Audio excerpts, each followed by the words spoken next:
నమస్తే, welcome to our channel. నేను విశాల్ని. ఇంతవరకు స్టూడియోలో ఉన్నారు ప్రముఖ రాజకీయ విశ్లేషకులు అడుసుమల శ్రీనివాస్ గారు ఉన్నారు. వారిని విషయాలను తెలుసుకునే ప్రయత్నం చేద్దాం. నమస్కారం సార్.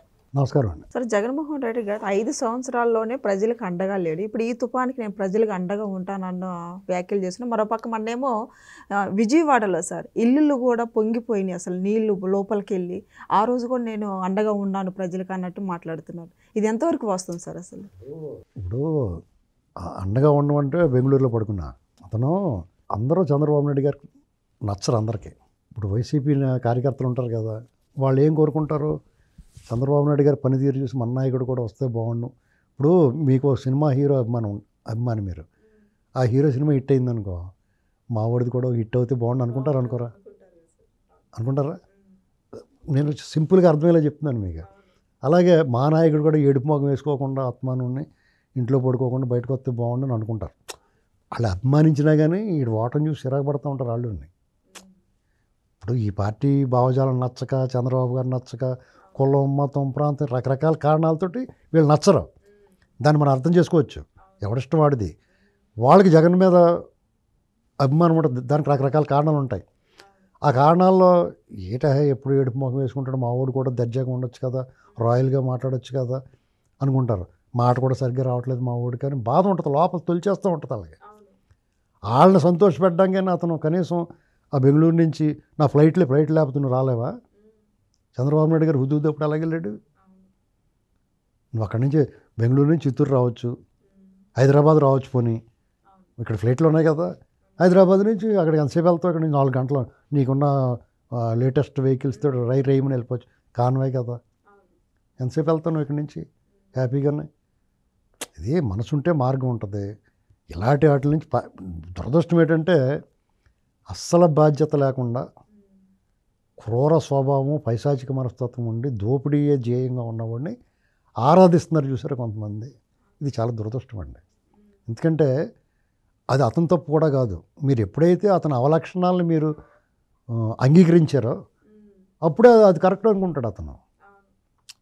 మీరు ప్రజలందరూ తోసారు, ఇంకా అతన్ని అభిమానించి కూడా 39% ఉన్నారు చూసారా, వాళ్ళు సిగ్గుతో తలవంచుకోవాలి. మా ఓడి ఇంత దద్దం మీటరా బాబు, సోమరపోతీడు అని. అవునా కదా? ఇప్పటికైనా మారాలి అతను. ప్రభుత్వం ప్రభుత్వం అంటే ఒక చంద్రబాబు నాయుడు గారే కాదు, ఈ ఎమ్మెల్యేలు 11 మంది కూడా ప్రభుత్వంలో ఉన్నట్టే లెక్క. వాళ్ళ వంతు బాధ్యత వాళ్ళు చేయాలి. కనీసం మీరు చేయలేకపోతే మంచి మాట చెప్పాలి, బాగా చేస్తున్నారని ఇంకా బాగా చేయండి అని చెప్పాలి, ఇంకా బాగా చేయండి అని చెప్పాలి. వాళ్ళు సపోజు ఒక బిస్కెట్ ప్యాకెట్లు ఇచ్చారు, ఇంకా 3 ఇవ్వండి అని చెప్పచ్చు కావాలంటే. ఇదిగో మేము కూడా మేము దొబ్బేసిన దాంట్లో నుంచి కొంచెం పంపిస్తాం, తీసుకోండి అని చెప్పాలి. అది అప్పుడు నువ్వు దొబ్బేసిన డబ్బులను నువ్వు ఒప్పుకున్నా కానీ ప్రజలు అంగీకరిస్తారు. ఫోన్లో దొబ్బిడి కానీ బాగానే పెడుతున్నారా అనుకుంటారు కదా. ఏంటండి, ప్రభుత్వం అంటే ప్రభుత్వం ఖజానా నుంచి వస్తుంది. ప్రతిపక్షం అంటే మరి వాళ్ళ ఖజానా ప్రభుత్వానికి సంబంధించి ఉండదు కదా, నీ సొంత సొమ్ము ఇవ్వాలి.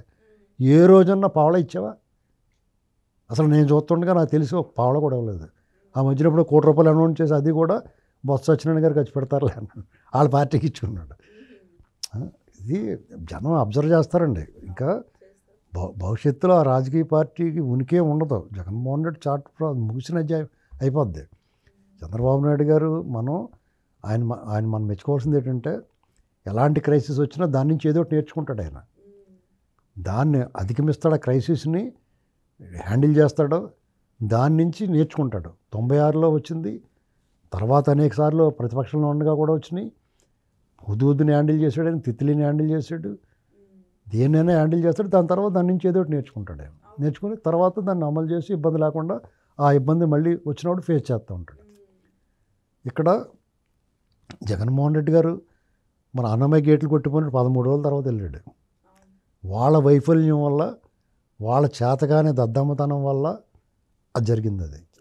ఇది ప్రకృతి వైపు వచ్చి ప్రకృతి ఇది అయినా సరే వీళ్ళు సరిగ్గా హ్యాండిల్ చేస్తున్నారు. ఏదైనా జరిగిందనుకోండి, సవాలు ఉంటే చాలు అతనికి రాబందుల్లాగా వాలిపోతారు, మాట్లాడతారు. ఇప్పుడు విక్రిస్తున్నారు, ఇప్పుడు కూడా విక్రిస్తున్నారు. కానీ జనం అసహించుకుంటున్నారు వాళ్ళని. అనేక అంశాల్లో జగన్మోహన్ రెడ్డి గారు వైఖరి మార్చుకోవాలి, ఎప్పటికైనా మారాలి అతను. ఎందుకంటే ఇప్పుడు ఎంత మారినా నీకు పని జరగదు. అయినా సరే మారితే నీకు మానసిక ప్రశాంతత పుణ్యలోకాల్లో సిద్ధిస్తాయి. లేదంటే ఆ పాపం చుట్టుకుపోయి ఇక్కడే నీ కుంభీపాకం శూలదండన క్రిమి భోజనం ఇలాంటి శిక్షలు నీకు ఇక్కడే పడిపోతాయి. క్రిమి భోజనం అంటే జలగలు పీల్చేస్తాయి రక్తాన్ని, కానీ ఇతన్ని దోమలు పీల్చేస్తాయి. ఎక్కడో చోట జైల్లో పడేశారనుకో, ఫ్యాన్ లేకపోతే దోమలు కరిచేస్తాయి. ఏంటండి అలాంటి జరుగుద్ది సార్. ఇప్పుడే ఇంకా ఈ తుఫానికి ఇప్పుడు రైతులు ఇబ్బంది పడుతున్నాయి. గుంటూరులో కావచ్చు, పల్నాడులో కావచ్చు, రైతులు ఇబ్బంది పడుతున్నాయి. ఇప్పటికే వస్తున్న వార్తలు. ఇప్పుడు తర్వాత వాళ్ళు ఏ విధంగా రాజకీయం చేయడానికి రెడీగా ఉంటారో కూడా చూడండి సార్. ఏముండదండి, వాళ్ళు ఏం చేయలేరు. ఎందుకంటే ఎన్యూమరేషన్ అంటారు.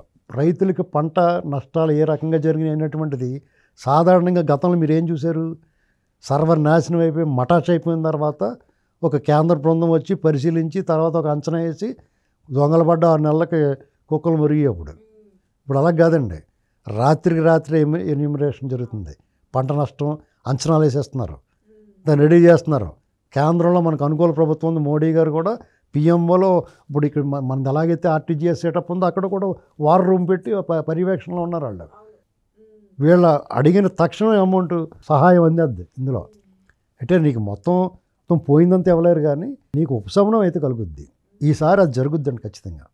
ఎందుకంటే రైతుల కష్టానికి భగవంతుడి వల్ల కూడా కాదు. ఎందుకంటే అదొక ఆంధ్రప్రదేశ్కి సుదీర్ఘ తీర ప్రాంతము, నదీ జలాలు, నదులు మనకి ఎంత మేలు చేస్తున్నాయో అంత నష్టం కూడా ఉంటుంది. ఎందుకంటే ఈ తుఫాన్ల బారిన పడుతున్నాం, వరదల బారిన పడుతున్నాం. అత్యధిక వర్షపాతం పడినా అతివృష్టి అనావృష్టి వల్ల నలిగిపోతున్నాం మనం.